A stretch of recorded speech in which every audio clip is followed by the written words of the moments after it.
And today we're going to talk about the role of mentoring in preventing bullying and promoting social inclusion. So, when it comes to the overview of the presentation, first we're going to start with introduction, presentation itself, the partnership with our school, Lehigh University in Pennsylvania. Then we're going to go over the mentoring and the social inclusion from practice to policy, and we can end the presentation with a brief discussion and questions. So, just for some brief introductions, I'm a junior and undergraduate student from Lima, Peru, and I'm currently pursuing my bachelor's degree, double majoring in sociology and political science with a minor in Latin American studies, and following the pre-law track. Some of my current efforts, aside from academics and being a United Nations Youth Representative for Norluz, is to be part of the Diversity Peer Educators, an anti-racism organization that educates other students on campus. I'm also part of the Latinx Student Alliance, First Generation Student Club, Future Lawyers of Color, and some of my biggest passions are to promote values of gender equity and advocate for racial diversity and inclusion. So, Jurik is the founder and executive director at Norluz Mentoring Center for Youth, NGO. She got her first degree in English language and school psychology at Yerevan State Linguistic University. Her second master's of education with an outstanding GPA she received in counseling and human services at Lehigh University as a Fulbright scholar under the supervision of Dr. Arpana Inman. During her career life, she has worked as a coordinator or manager in various prestigious organizations such as the Peace Corps, Birthright Armenia, Historic Armenian Houses, etc. She also volunteered in conducting a number of professional workshops in her community. She has also served as a jury member during the state exams of counseling at Shirak State University. She speaks three languages: Armenian, English, and Russian.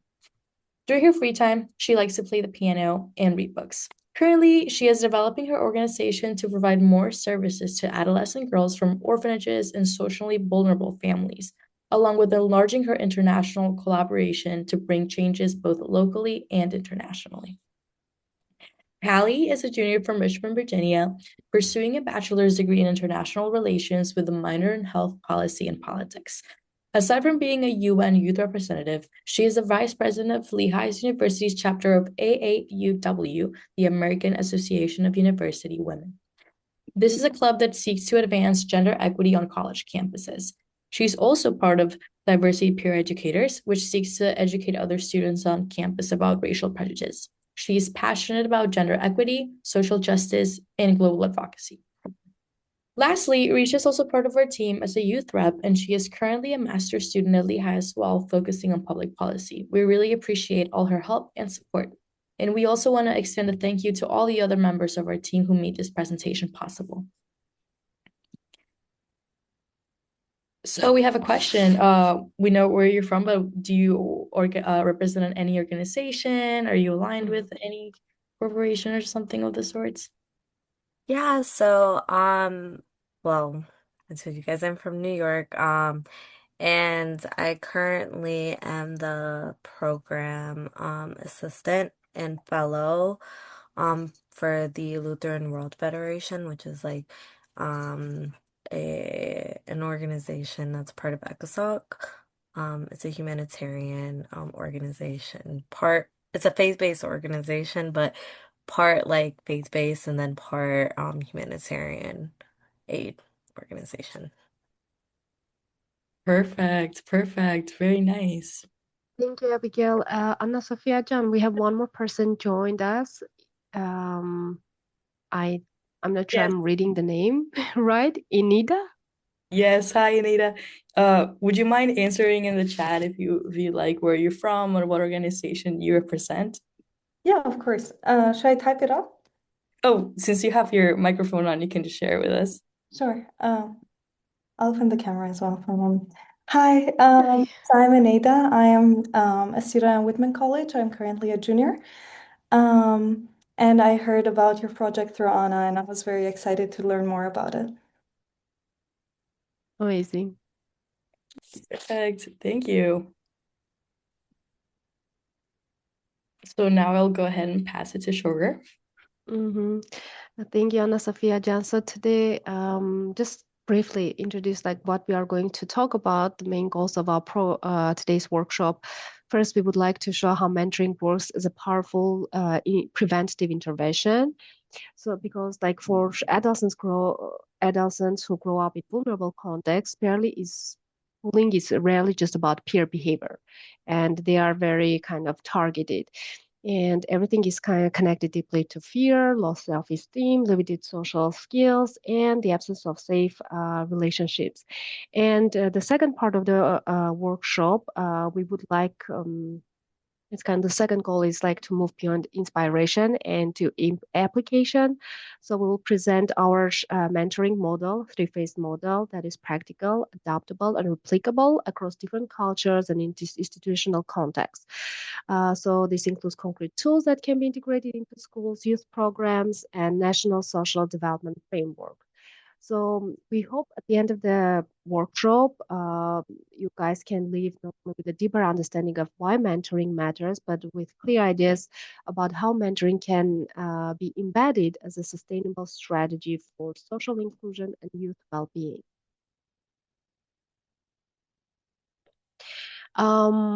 So just in one word, if you want, you can type, you can even share. What does belonging mean in your context?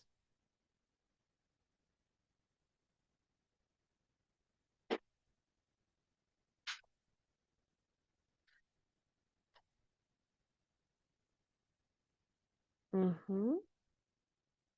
That's it, community. Yes, that's great. Thank you. Thank you. If anything like for example, for me, belonging here is like when I'm being understood, when people are here to support, yeah. When you can be vulnerable and knowing that people wouldn't kind of judge you. So for us, belonging is connecting. Yeah, also connecting. That's right. So for us, belonging is about feeling seen, safe, valued, about having relationship that signals that you really matter here. So this shared understanding is important because when belonging is missing, bullying and exclusion take root. And when belonging is intentionally built, protection and resilience follow that. Anna Sophia Jan, you can go forward.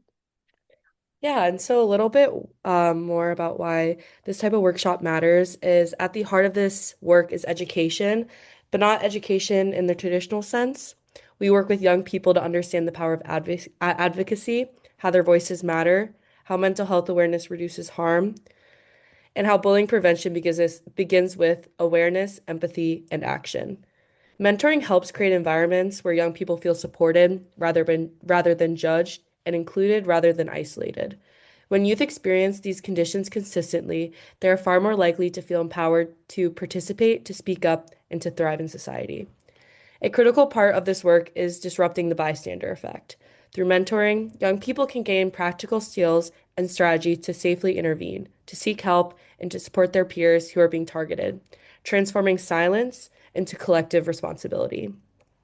And ultimately, mentoring cultivates champions for safer spaces, young people who celebrate differences, change stigma, and actively contribute to communities where dignity and belonging are the norm and not the exception. So our target groups at Norlus, we work primarily with adolescents and young people from orphanages, and socially vulnerable families, particularly those who lack stable, supportive adult relationship. Our girls are from 13 to 16 years old.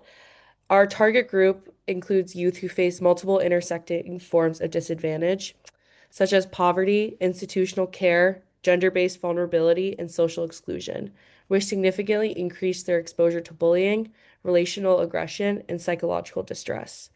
We place a strong emphasis on adolescent girls who are often disproportionately affected by relational bullying and who frequently have limited access to safe spaces for self-expression, advocacy, and leadership development.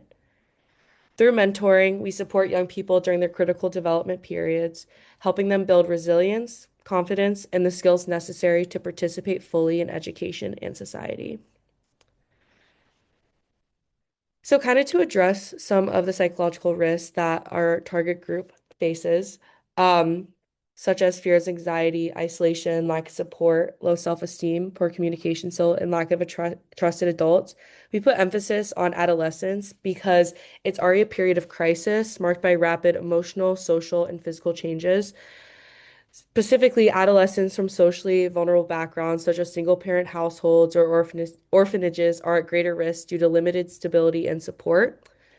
For example, single parents may struggle to provide consistent emotional support, while orphaned children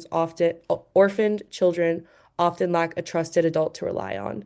And these challenges can lead to poor communication skills, difficulty forming friendships, and like kind of deep feelings of isolation that was mentioned in the psychological risks. So why mentoring works in these specific situations with these specific demographics is it prevents bullying, it strengthens psychological well-being, building communication and problem-solving skills, enhancing an adolescent's sense of belonging, and promoting sustainable social inclusion. Once again, all of these things really help with the psychological risks, which were mentioned in the previous slide.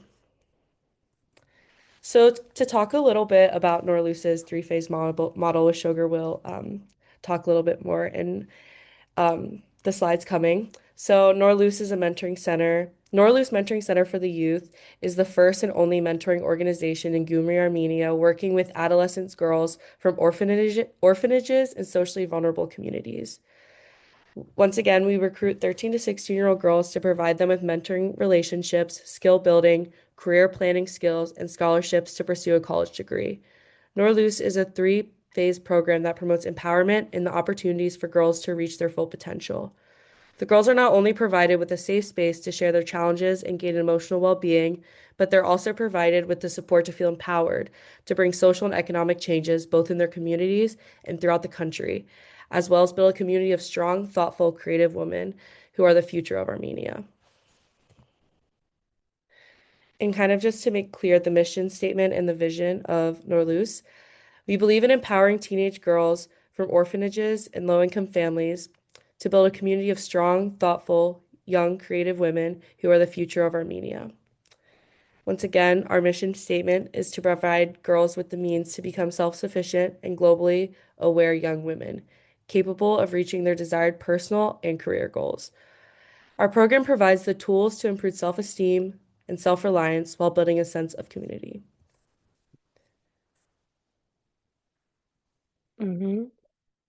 So this is our logic model, and when I started the organization, I did tons of research. I wanted to understand how mentoring works, and research shows that children who receive any type of support tend to be more emotionally stable, which was amazing. And we are aiming to reach this emotional stability for our girls through our program. And when a person is emotionally stable, she can have career, financial, and education success. So we recognize the link between these aspects and we also address them. And the research shows that adolescents who receive life skills, soft skills, so they tend to exhibit positive self-esteem and self-confidence. That's why we have the second phase, life skills. And to further support the growth within the girls, as well as promote future prosperity, we provide them with scholarships to pursue a college degree. And that's why we have the third phase. Now I would go one by one through the phases, what we actually do in each phase. So as Kali mentioned, during the first phase, which is the mentoring phase, we recruit mentees ages 13 to 16 years old, and we connect the mentees with mentors with the goal of supporting their dreams. This phase seeks to help them through problems relevant to their lives and teenage years, because adolescence is a crisis. And beginning every September, a new group of mentors and mentees, they start a phase that lasts approximately 1 year or 11 months to 1 year. Throughout this phase, mentees learn to focus on themselves and their emotional stability. Once the goal is achieved, they move on to creating goals and aspirations for their futures. In this phase, mentees are being provided with at least 8 hours of individual services and 4 hours of group services throughout 1 month. In the second phase, which is our skill building phase. In phase two, so our second phase provides mentee with skills such as resume writing, career planning, research skills like computer courses. So the participants must complete phase one to be able to move on to the second phase. This phase focuses on expanding the mentee's work perspective by engaging in local volunteerism and cultural meetings. And in this phase, the mentees are provided with an average of 8 hours of monthly group services and with an opportunity to visit universities, cultural centers, a number of factories that allow them to explore the existing opportunities upon which they can build their career plans. And when they finish the phase two, they move on to the third phase, which is called phase number three is higher education. So phase three provides all mentees with scholarships to attain higher education, along with financial planning, networking, and management trainings. The mentees must have, again, like completed the previous phase to be able to move on to this phase. And this phase seeks to ultimately prepare participants for financial independence and finding a job.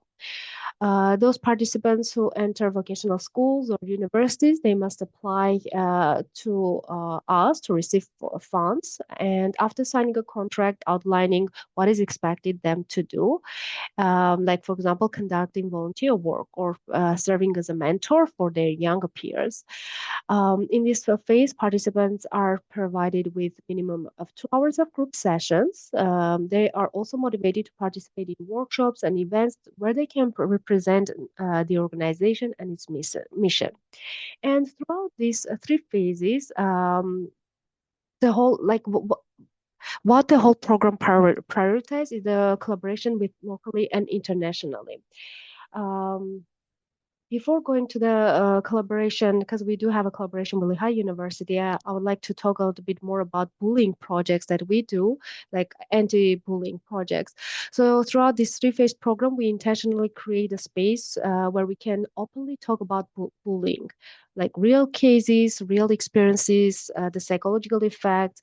And our mentees, they learn how bullying impacts the self-worth, mental health, and their sense of safety. They explore concrete ways to stop it. First, how to recognize, how to understand the action is bullying, and when you recognize what it brings to the person who is being valued, to understand whether you are a victim or you are a bully maybe, or you are a bystander.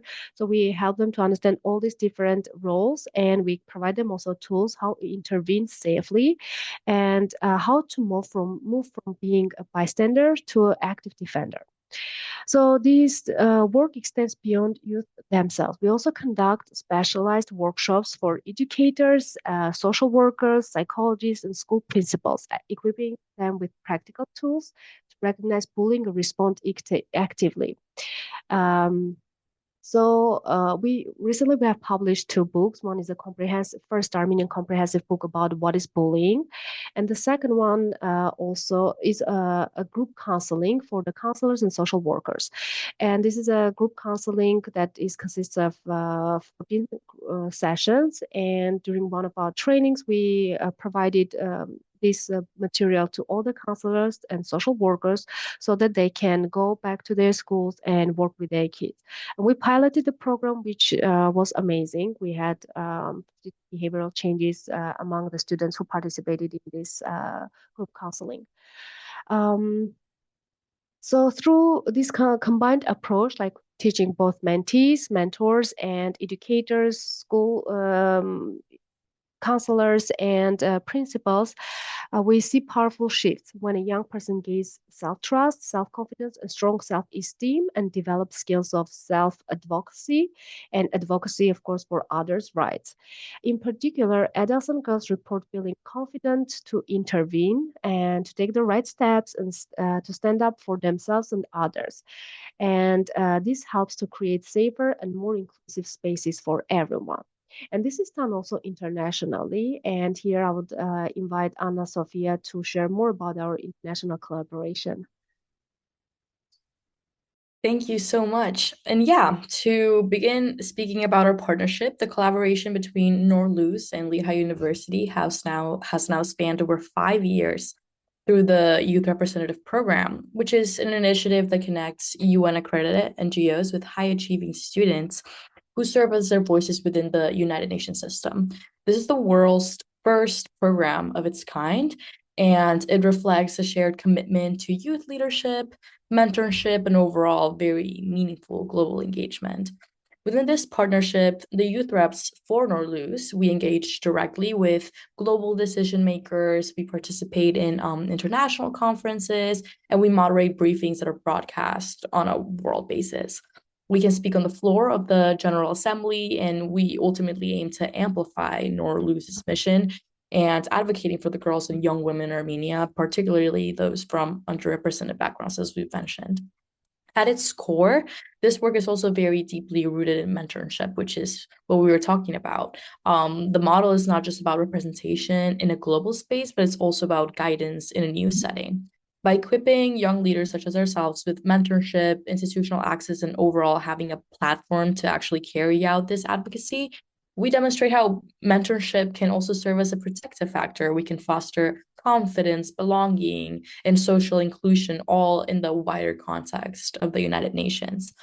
This collaboration operates within the framework of SDG 17, Partnerships for the Goals, highlighting the power of cooperation between civil society with international educational institutions such as Lehigh. At the same time, it directly advances SDG 4, quality education, SDG 5, gender equality, SDG 8, decent work and economic growth, SDG 10, reduced inequalities, and of course, SDG 16, peace, justice, and strong institutions, which are also some of the core areas from which Norluz's work is aligned as well.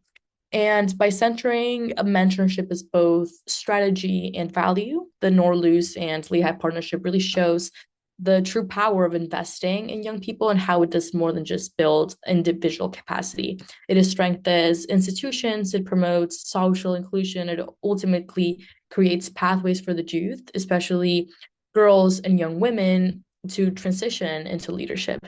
And in doing so, it builds a very tangible example of how mentorship can help to build safer and more inclusive communities at the global level. So when we talk about the contribution to this partnership to the priority theme at hand, we have increased advocacy and awareness, opportunities for youth advocacy, as we just mentioned, overall, and impact on positive SDG achievement. So we show how coordinated, equitable, and all these things that I just mentioned can really advance all these areas. The collaboration between us strengthens advocacy and awareness for Norluz. Through their Youth Rep program, Norluz is really able to participate in international platforms and raise awareness about the challenges faced by young girls and women in Armenia, particularly those affected by poverty, exclusion, and limited access to these supportive educational environments.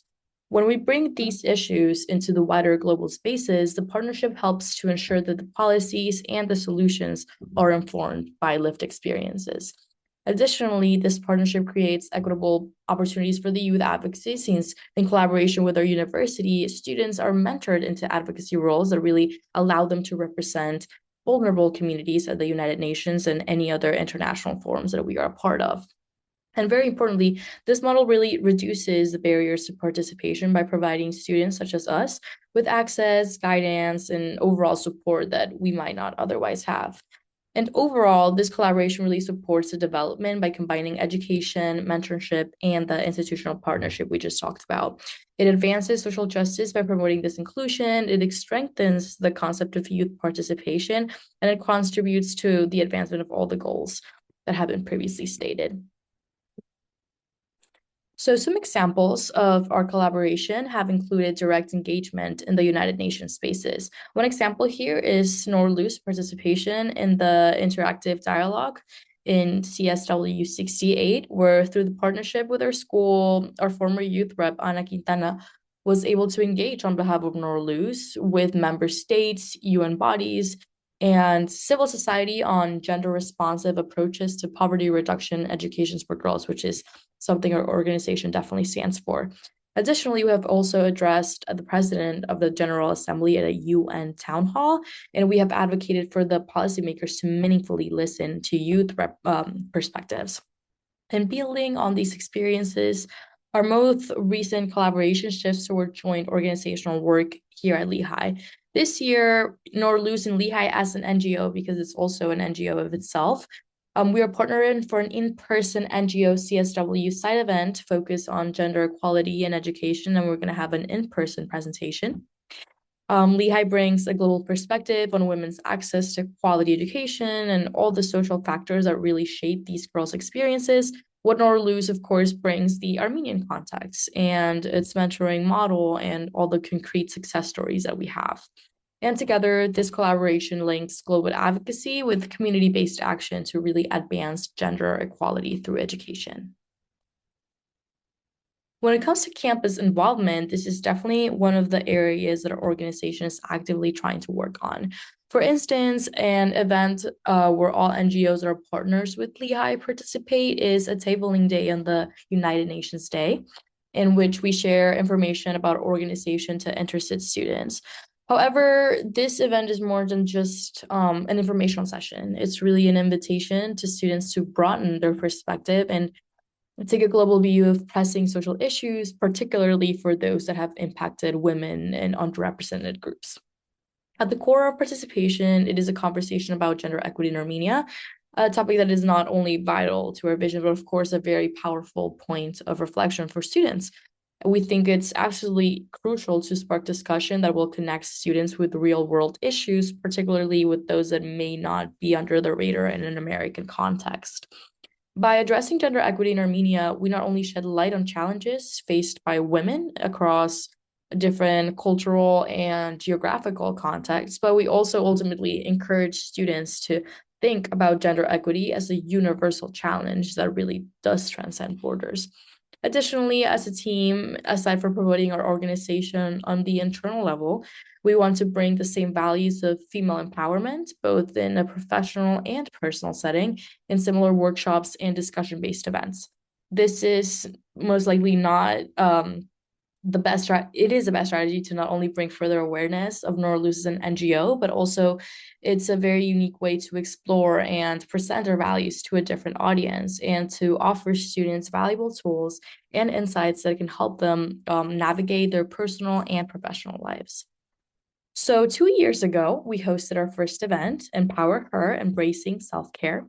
And among the participants, we discussed different forms of self-care and reflected its role in our lives and how we can keep bettering ourselves. These topics not only reflect the core values of organization which we have shared, but they also really align with the experiences and challenges that many students can encounter as they work towards their goals. So throughout these events, we aim to spark conversations that really promote resilience, solidarity, and empowerment for everyone, whether they're navigating university life or preparing for their futures. Additionally, our most recent on-campus event was last spring, hosted with Lehigh Arts and Crafts Club event called Chalk and Talk, which was a space where different students discussed relevant topics while making crafts and forming connections with their peers. We really incorporated the concept of gender equity, which of course aligns with our organization, but we also made it a larger discussion with Lehigh students. Our vision and mission is to continue hosting these events very regularly, and in doing so, we can strengthen our connection with the students and foster a sense of community. For our next event, we're aiming to collaborate with other youth reps from different organizations, and we can plan a special activity for Women's Day, so we can not only create a stronger network among the rest of the youth reps, but we can also have a persistent increased presence of knowledge regarding gender equity at Lehigh. So when it comes to being a UN youth representative, the role is definitely nothing short of profoundly meaningful. It is an experience that has offered us a wide range of opportunities that not only enhance our professional lives, but really help us grow personally in ways we could have never imagined. At the heart of this role, we gain unique access to events at the United Nations, where we have the chance to engage with some of the most pressing issues facing our world today. These events provide an extraordinary platform to network with international leaders, policymakers, activists, and other very passionate individuals who are committed to creating this very positive change. Additionally, this role is invaluable in terms of developing leadership and public speaking skills. By participating in high-stakes discussions and presenting our views on complex global issues, we learn how to be great communicators, how to lead with confidence, and how to build the kind of networks that are vital to create real impact, which is what we're aiming to do. Whether we are presenting at the UN, collaborating with other youth reps, or engaging in discussions with organizations from all corners of the world, we're really consistently developing the tools that will allow us to become leaders in our own communities and eventually on the world stage. However, perhaps the most important aspect of this role is really the profound opportunity it comes from personal growth. So, the UN is a global body that brings together a vast range of voices, perspectives, and experiences, and it really exposes us to the complexities of social justice issues around different regions of the world. This is our chance to contribute our voices, but also to really listen and learn from other representatives of organizations who are addressing these issues from the perspective of their own countries. Ultimately, serving as a youth representative is especially impactful when it comes to gender equity and female empowerment. It can provide a space where we can amplify the voices of different women from different walks of life, hear their stories, and really champion their rights. Being able to be involved in these discussions makes us aware of the disparities in societies, especially those affecting, like I mentioned, women and overall different communities around the world. I know I can speak for all of us when we say that we are extremely thankful for this unique opportunity and that we are very excited to keep working with the organization, helping out in any way we can. So to sum up the organization and the outcomes, we really focus through providing mentoring experience centered on women's empowerment. We aim to advance social development and use social justice by using mentoring as a tool to prevent bullying and overall promote social inclusion. For girls from vulnerable backgrounds, mentoring really creates supportive relationships, like we mentioned, and safe educational spaces that reduce isolation, strengthen the confidence, and really counter the exclusion that often leads to the big issue of bullying. When we pair the girls with mentors, Norluz supports them in continuing their education, and it explores academic and career pathways, and it builds agency in the environments when gender norms, poverty, and maybe social pressure can limit participation. These inclusive learning experiences regularly contribute to the SDGs, and it really addresses the social condition that undermines the girls' well-being and belonging. And very importantly, our mentoring model reflects a priority theme by demonstrating how coordinated, equitable, inclusive approaches can promote social justice in practice. Mentoring, it really connects education, psychosocial support, and a community engagement into a coordinated response that meets girls right where they are and focusing on their needs rather than putting the burden of resilience just on the individuals alone. As we continue to refine our programming, mentoring remains central to building these inclusive communities where girls feel seen, supported, and protected. In this way, mentoring is not just an academic focus and career success, but it also helps prevent the bigger issue of bullying, to foster social inclusion, and prepare these young women to be active members of their communities and advance long-term social development and justice. Yeah, so thank you so much. So, kind of zooming out a little bit, I'm going to be talking a little bit about mentoring and social inclusion from practice to policy. Mentoring is not just about improving adolescents' well-being. It can also be a powerful way to prevent bullying and social exclusion before they grow into serious problems. When mentoring starts early, it helps young people feel less alone, more confident, and more supported. But mentoring shouldn't be the only way to prevent bullying in schools. It should be a part of national policy. That means making mentoring more readily available to young people, training more mentors to recognize early warning signs, and making schools and youth services work together. When mentoring is built into policy, we can better prevent harm caused by bullying and increase social inclusion. And so a question that could be you can answer in the chat is, where could mentoring be embedded in your system tomorrow? So just take a moment.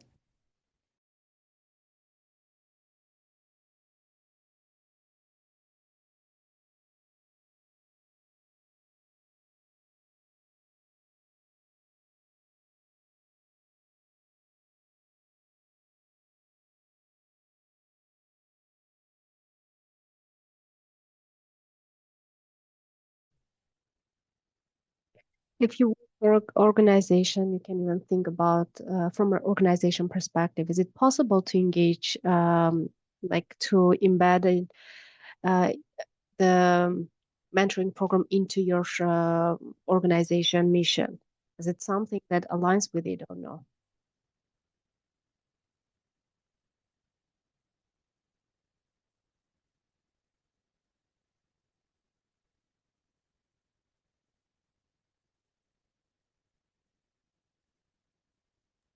Mhm. Yes, I definitely agree. Mentoring in workplaces as well. One may assume that the learning process really stops once you get out of the educational system, but it's really an ongoing process for the rest of our lives, and there's definitely always something that we can improve on. So having mentors, having older people that can really guide us in their work, ensuring that we meet all the standards that we're supposed to, is definitely helpful. Mm-hmm.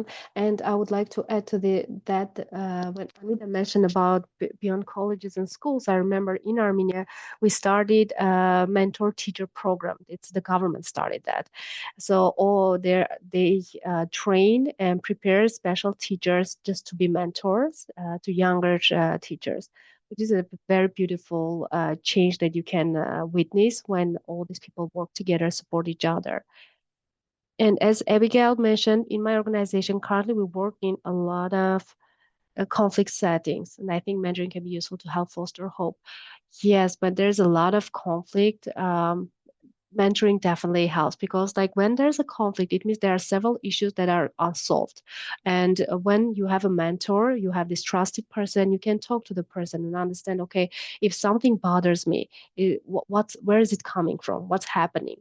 And like, because not a lot of people benefit from, I don't know, I don't want to say benefit from counseling. It depends, like they will benefit, but at the same time they may not feel comfortable to go to counseling. It depends on the culture um, and previous experiences. So when you have a mentor, it's quite different. You know, you have this trusted body that you can trust and you can talk to without getting like feeling like, oh, you are being I don't know, examined, or you are being kind of um, monitored. So you can be who you are in front of the person who will always be there to support you and understand where the conflicts are coming and how to solve the conflict.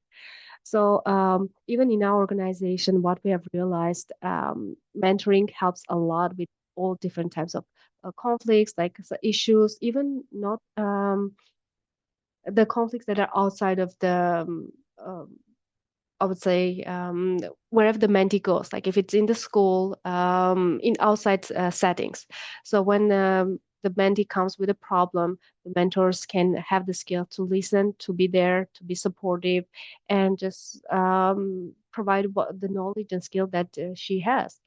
And this is it's very, it brings a huge change. Anna Sophia Jan, if you go forward, because as a kind of takeaway, key takeaways, what I would like to highlight, the most important is like the first thing is bullying is not inevitable. Yeah, right? Because we will face it at school, we'll face it even in the kindergarten, we'll face it in the job sites, in the university. And like everywhere, because there's power imbalance everywhere. So, and bullying is all about that. Like it's all about powers. The people, it's a perceived power. The other things like you are very powerful, or is it perceived power by them? So it's very interesting dynamic. So it will be everywhere, and it is preventable when belonging is intentional. So when young people experience consistent care, trust, and meaningful relationship with adults and peers, they'll be able to overcome the bullying. They'll be able to understand it's not a definite part of their life. Like you shouldn't go through bullying to understand, oh, I experienced life. No, you can be, when you have that skills of self advocacy, you can have, when you have that self trust, you know how to go forward and stop bullying that's happening, even like relational aggression, because in certain point it's bullying, in certain point it turns into relational aggression, which is even harder to kind of understand where it is, how to work with it. So when mentors are there, they help them to name all these behaviors, and they help the mentees to understand, okay, how you can behave when you see these approach to you, this behavior around you. And the second, mentoring works because it addresses root causes rather than symptoms. Yeah, like as when we mentioned about the conflicts, like if there is something that when you feel like you are bullied and you can't protect yourself, what's happening over there? Uh, is it because like your culture, the way you were brought up, like you are not allowed to be, I don't know, defense? No, I wouldn't say defenses. Like you are not allowed to kind of put the boundaries, or you don't know how to do that. So the mentors are there to share, help you to build that skills. So instead of reacting only after harm occurs, mentoring strengthens self-worth, resilience, communication, and agency. So those are protective factors that reduce bullying before it escalates. And finally, and the most important is like mentoring models these are scalable and culturally adaptable. While contexts differ, the need for connection, safety, dignity is universal for everyone. With thoughtful adaptation, mentoring can be embedded across schools, youth programs, national social development frameworks, and they will promote lasting social inclusion. And it depends what kind of, I would like also to highlight that it depends what kind of mentoring program you would like to start in your context. When I did a lot of research, there were so many different types of mentoring, but I chose one that there is both individual mentoring and group mentoring. Because if you want someone to have this personal change, you need to put the person in a group setting. So this is very helpful. And only with the help of mentors, you work on all the most important issues, and then you need to provide the skills. That's why I brought the second phase, like where we talk about the skills. We provide them with the skills. You gave them the tools how to navigate through this society, and then you want to them empower that there is like higher education part. And maybe you don't need the third phase, you just need the first two, or you just need the first one phase where there is mentoring, there are mentors who help the girls or who the young people to understand what's happening. And they may need maybe one or two tools, and that's it. So when you do the analysis of your context, you will understand, okay, which part of this model, three-phase model, we need to incorporate into our program. And we are even open like for collaboration. If you think about like, oh, we want to do something like that, please, at the end, we will share our email addresses. You can reach out to me. We can have a meeting and we can share the materials we have. We can share the assessments we have. So we are open up for like sharing the resources we have with you. And what I would like you, because after talking about all these different things, highlighting all this important stuff, I would like you to think about one action you will take after this session, or maybe you are thinking to take after this session. Is there anything?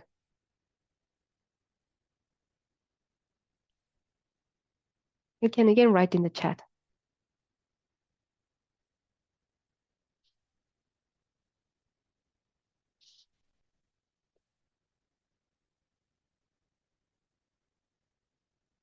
Or maybe you would like to take, and because incorporating something new in an organization where you don't have the leadership, when you're not a part of the leadership team, it's a little bit hard.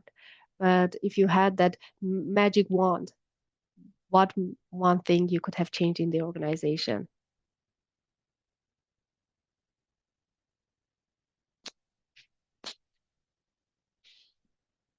Being proactive, be that through sharing or seeking resources, that's amazing. Yeah, even like when you see someone is being bullied, like just intervening, like stopping the bullying, stopping like unfair approach to the person, that would be nice. Even like sharing with the person, when you hear the stories, like sharing the person with the person all the resources, like, if you do this way or that way, if you apply to a mentoring program, you will get that self-confidence and things will change in your life. In our program, when we talk to parents, we hear a lot about like parents are very satisfied with the program. And recently, one of the parents shared that I wish I could send my daughter earlier to this program. We were a little bit late. But her daughter is only 15 years old, and she wanted her to join us when she was 13. It's like, well, that's important that you acknowledge, like you see the change in your daughter thanks to the program, and this is very heartwarming. Yeah, definitely. Building off of that, I feel like it's really not never too late to start. So sharing and seeking resources, one may assume that bullying or like all the consequences of it may only really affect a young child, but Mhm. it definitely has lasting impacts that can transcend the educational system. So being able to tackle all Mhm. these resources Anna Sophia John, we to lost you. share them, and like you mentioned, being proactive, not being hello, can you hear me?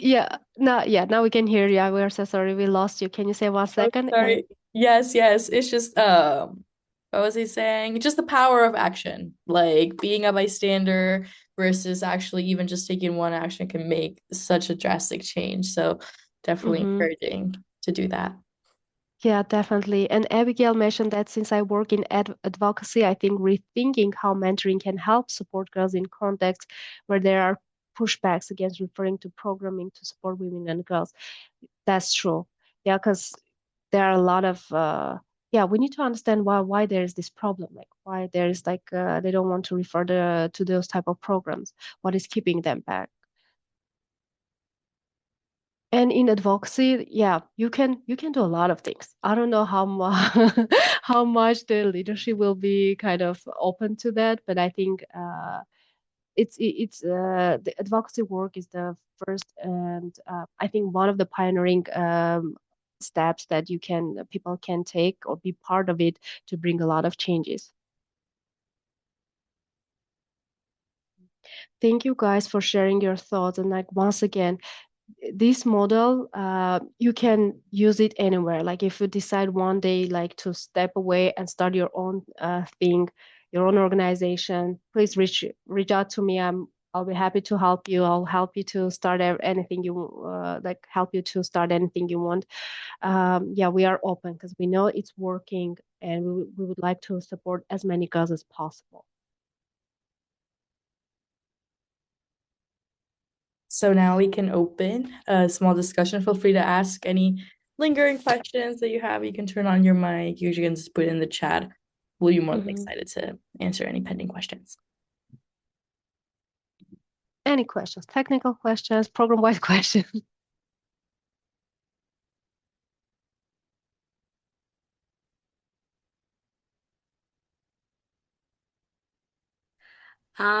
It's not really a question. I th like sorry that but I agree. I think one of the things that I'm really thinking about is like in so like specifically where I work, it's specifically around advocacy and framing and bringing like awareness to a lot of the challenges across different contexts, whether it's South Sudan, Myanmar, Ukraine, and so forth. Um, and I think one of the things that like this conversation has like really me thinking about, and especially in light of the fact that CSW is coming up, is um how do we how do we advocate for like or how can mentoring help us address a lot of these issues that we can't like have an open conversation about anymore that specifically like affect women and girls. And I think one of the things that you guys talked about, like how a mentor specifically can help um foster trust and like that kind of intimate connection like is really really important. So like thinking about Mhm. that, especially as like these spaces on talking about issues specifically affecting girls, there's like don't talk about girls and women and because you'll lose funding and things like that. Mhm. It's really useful. Yeah, thank you, Abigail. You really touched upon important information because, like, if you used, as you said, certain words, you will definitely lose your funding. Given like people wouldn't fund you anything. So, what I have always thought about, like, to go like navigate through a different way. You don't want me to use the words, special words. I'll use the words that is acceptable, but I will do the mission. It's more about, okay, you want me to do this way? Okay, I can have mentoring for everyone. And that's great. Like who are main beneficiaries? Mentoring the girls who wants to be part of it. Am I kind of going far away from my mission? Maybe, but not fully. Because like let's say mentoring it's doesn't recognize any gender. Yeah, everyone needs mentor in their life, and it doesn't recognize any age. And any of us need a mentor in our life, especially good mentor. So if it's all about like genders, you don't have a problem. I'll have mentoring for everyone, 13 to 16 years old. How many people are interested? Is it my kind of, I would say, is it my problem that only girls are interested? No. How can I make people to come and join us? I have opened it. This is accessible to everyone, but those are the main target group who kind of turn to me. Do I have, if I reject them, it's not right because these people aren't interested. So it's all about like I'm doing mentoring for this age of group, and it's open to anyone who is kind of filling in the application, who is applying. It's their choice. It's not mine. I can't make a decision for them. So what is in this current situation, what is important to understand? Okay, if I have this funding, how can I use that funding to reach the goal, to serve the project, the target group that I really care about? Even like, for example, for the mentoring part, let's say men, like boys join us. That's totally fine. We can even mentor them, and it will be helpful because if for the girls is more relational aggression, the boys is more physical bullying, and which is even worse. As if we can see physical bullying, but we can't see like labeling a lot. And the guys also have that. And it's even get worse when they go to the army. So if we help them to stop everything before they join the army, no matter it's mandatory or voluntarily, we need to give them that self-empowerment tools. So just see what's happening around. And if you can open it to everyone, we can open it. Who is joining us? It's out of our control. I don't remember whether I touched upon every concern that you mentioned. Talking, yeah, obviously, I think so. If I left out something, please write in the chat. Yeah, definitely. And just to build off of that, just highlighting the importance of even when a concept is taboo, really all the changes that have been made to society have been that actually acting on it. And whether it's finding a loophole, like Jordan mentioned, and finding a way to really have those conversations, it is extremely important that these conversations are had, right? Because bullying is just one of the many, many issues that can connect to gender equity or all the other areas that it may not be socially acceptable. Maybe in the US it is, but in many communities it isn't. But it is necessary to have all these changes in society, definitely, so we can have a more equitable future, which is what we all aim for, right? Mm-hmm. Definitely. And we have Anita mentioned, I was interested in hearing more about SDG focus in your program. Is there a specific SDG that your organization focuses on or you think excels in? Uh, Anna Sophia in her presentation mentioned several SDGs that we focus, like SDG 4, quality education, 5, gender equality, 8, decent work, economic growth, SDG 10, reduced inequality, 16, peace, justice, strong institutions, 17, partnership for the girls. I think we do all, but maybe quality education, gender equality, art, and partnership for the goal. Those are the core columns of our uh, of our work. But we also touch upon the rest of the SDGs that I just mentioned, because like bullying, it if for example for quality education and gender equality, we have done it for 15 years. Bullying, we started to talk about it since 2021, so it's relatively very new, but I think, yeah, SDG 4, 5, and 17, they are our core pillars, and we build on that the rest of the SDGs.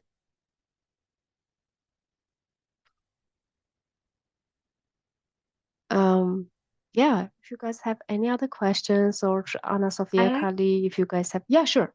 Sorry, I had actually one more question. Mm-hmm. Um, I just went to a conversation about the use of like AI and media, and I just wanted to ask, like, um, do you see like in the space of like mentoring and addressing bullying, do you see how like the role of like, I guess, more online platforms and the use of like AI and like all of these different things that are happening with like, different forms of bullying now occurring. Do you see that affecting how mentoring looks today, or is it when it comes to addressing like bullying and cyberbullying? Mhm. So cyberbullying is a lot, even before the AI would come across, because we had, well, especially during the COVID. Before COVID, everything was through social medias, platforms, the Facebook, Instagram, like all the other social medias that young people were on, and there was a lot of bullying happening over there, and that's the most dangerous part because, like in social media, if something happens, it's viral, it goes around, like it reaches millions of people, and it's very hard. The harm is even, like, I would say, stronger. So there, like, mentoring also supports there, especially like if you're coming from a very conservative culture, one kind of, I would say, wrong step or wrong information, and your whole reputation is ruined, and it's very hard to build it back. So that's where the mentors step in and provide a lot of care and I would say support to understand, to help the mentee understand how they can navigate through and how to make sure that they wouldn't get into the same issues again in the future. So mentoring plays an important role. And now with AI, it's not only there is another thing, like when people are start to kind of using AI instead of, like, for example, solving a relationship issue, like they may like put their relationship things into the AI, get the AI feedback, and then use that without using their own knowledge and judgment and analytical skills. So you can use AI, but like not in personal human things.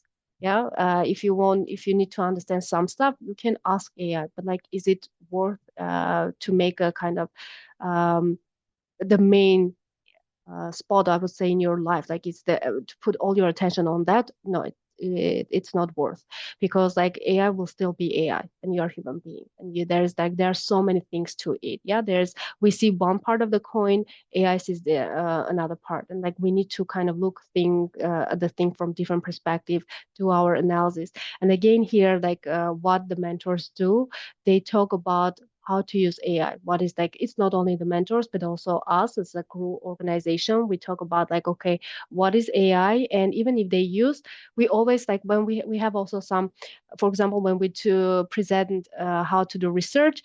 So the girls sometimes come back with the information that they are supposed to research, and we can tell them it's done through AI. So whenever we share that information, they go like, how did you know? Like, how could you tell? Because I'm reading and it's not obvious.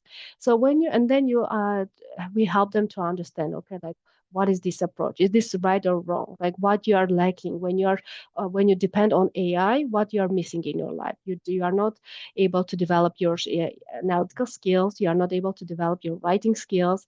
Maybe it helps you. It should be, and we are teaching them how to use AI as a kind of helping tool, not the main thing that you can just rely on, which is also a bit hard. Like, we have a lot of discussion about this, but it's again on the person. Yeah, it's their personal choice how they are going to go forward. Our responsibility as kind of more like adults to share what's happening, what will happen in the future if they just keep doing it. It will come to the point that when they will be afraid to ask a question on their own, because like they were so much dependent on the AI. So that's why we always like ask them, provide them an opportunity. Okay, now do the brainstorming. What kind of questions you have about this topic? If you doubt about something, go back to AI and check yourself. Use it as a tool. Like, if you don't know how to use it, whether you are on the right track or not. So there should be a lot of discussions around that. And in developing countries, mainly like ChatGPT reached to young adolescents, and the rest of the different forms of AI hasn't reached over there. At least they are not very familiar with them. So we need to kind of be more, I would say, more attentive, and make sure we put them on the right track. Again, like as an adult, we just need to present what will happen, what this will lead them to. And then it's again their choice, what they want to do, how they want to go proceed with that. Yes, definitely. We have another question in the chat, which is, I was curious about the tasks as a youth representative. Is balancing your daily life while involved in the program a challenge? I would say most definitely not. Sugar is definitely very understanding, and we all have very, very different schedules, different majors, different responsibilities. So we always try our best to really work around everyone's schedules. And we mentioned that Callie and I are both studying abroad, and the program has been explicitly like super flexible with it. So it's very great, and we can always lean on each other whenever one of us encounters a problem. We can always count on someone to really help out in any way we can, because ultimately we want the foundation to succeed. And yeah, it's all of our mission to really do our best. And yeah, I think we do a great job at it. Yep, they really do. Kali-chan, go ahead. No. Yeah, so kind of just bouncing off of that, I only joined like very late last semester, so I really haven't had like a full semester course load while doing this work so far. But yes, once again, it's been very flexible while being abroad. And yeah, I feel like it's just been really great so far. So definitely, if there ever is like if I ever feel overwhelmed, I'll definitely be able to lean on other youth reps who have been doing it for longer. So yeah. Mm-hmm. Amazing. Yeah, with youth representatives, we always play around to see like around the schedules. We even like if there's something to fill out, we just share the information and everyone just works on their portion and whenever they have the time. So it's very we are trying to we are very understanding about each schedules and busyness. And what I really like the program and even like with youth representatives that all of us are very understanding towards each other, and it's a very good team. So like if you are not there, you can depend on the other person. You can if you forgot about something, the other person will take over, which talks about like how everyone takes care and takes care of the program and takes care of each other. And that's the community, that's the teamwork. That's how you can have a success. Because if you just it depends on one person, you won't be able to go far, very far. Like when there's a group of people, then you can definitely reach. I would say you can definitely move mountains. Yeah, thank you so much, guys, for all the questions, for being engaged. And I would like also to highlight, Abigail, if you have time, I know you are in New York, in March, March 20th, we have presenting the organization and Lehigh with the collaboration with Lehigh at during the NGO CSW. So you are more than welcome to join us. Anita, I know you are not in here in New York, but if you happen to be in New York, you can also join us. But it's I think 10 a.m. If you leave your email addresses, guys, we can share the information. And you are more than welcome to come and join us over there. It's in Church Center in the 10th floor. Yes. Actually, my office is in the church center, so That's amazing. So Perfect. I you will will come to this 10th floor. I am, wait, I'm also on the 10th floor. Um, Perfect. my office is the LWF's building, so it's like, I mean, LWF's room, so it's like the first, not the conference room, but the first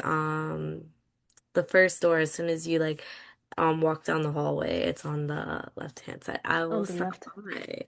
Yeah, that'll be amazing. I would love to see you in person. Yeah, so then I'll send you guys more information about the time and I'll share the flyer. So you're more than welcome to come and see and meet other youth representatives from different organizations. Yes, yes, yes. And here are our contact information. If you have any lingering questions after the presentation, please feel free to contact us. And yeah, like Sugar mentioned, you're more than invited to join us and meet the rest of the team in New York City. Mm-hmm. Great. Thank you so much for joining and for staying with us until the end. We appreciate it.